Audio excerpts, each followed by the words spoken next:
Le projet SIMEN contribue à l'axe 3 du paquet, qui est la promotion d'une gouvernance ouverte, transparente et inclusive. Le projet SIMEN, par la démonstration qui a été faite tout à l'heure par M. Diatta, professeur de sciences physiques, contribue à l'atteinte de l'objectif numéro 1 du paquet, qui est l'amélioration de la qualité des enseignements-apprentissages. Et le projet SIMEN contribue aussi à l'objectif numéro 2, qui est la résolution des disparités pour un accès équitable à l'éducation.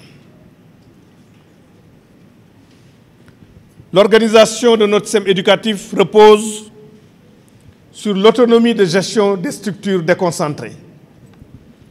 Cette autonomie a pour corollaire le partage d'informations entre l'administration centrale chargée du pilotage général et les organes déconcentrés chargés de la gestion opérationnelle.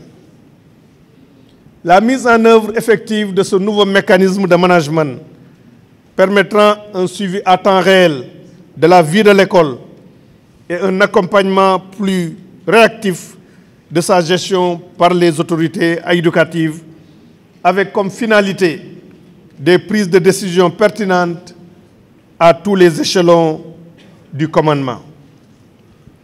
La nouvelle plateforme qui nous réunit aujourd'hui sera un moyen de gérer des aspects aussi complexes que la gestion des personnels, la formation continue des enseignants, la mobilité des personnels et la gestion de la carrière des enseignants, la demande en infrastructure, en fourniture et autres prestations de services, la gestion de la trajectoire et de la mobilité des élèves, la gestion du quantum et des taux de fréquentation des élèves, ainsi que le suivi des examens et concours.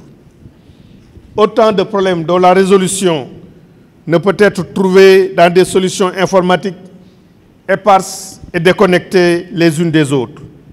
Le SIMEN offre ainsi l'opportunité d'une gestion unifiée, consolidante et d'une gestion intégrée des données du ministère de l'Éducation nationale.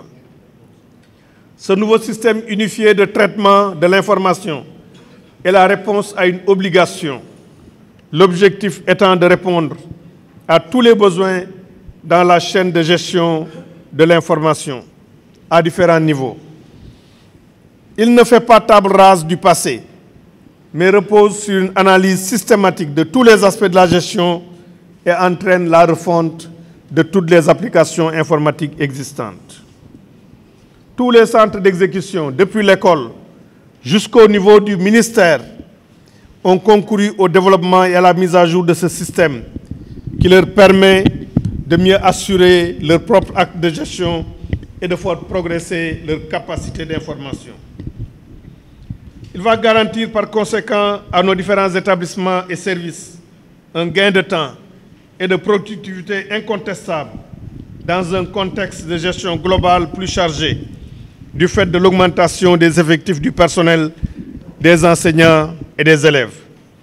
L'administration y gagne en transparence, en fiabilité et en pertinence.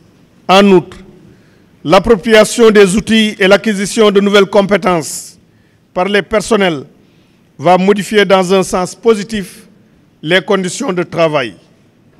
Ainsi, le nouveau système va-t-il contribuer à changer l'image de marque d'une administration plus transparente aux conditions de travail améliorées.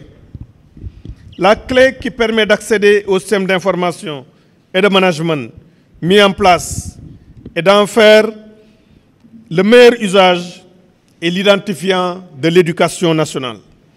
La cérémonie qui nous réunit aujourd'hui consacre le lancement de la plateforme des IAN, Identification de l'éducation nationale.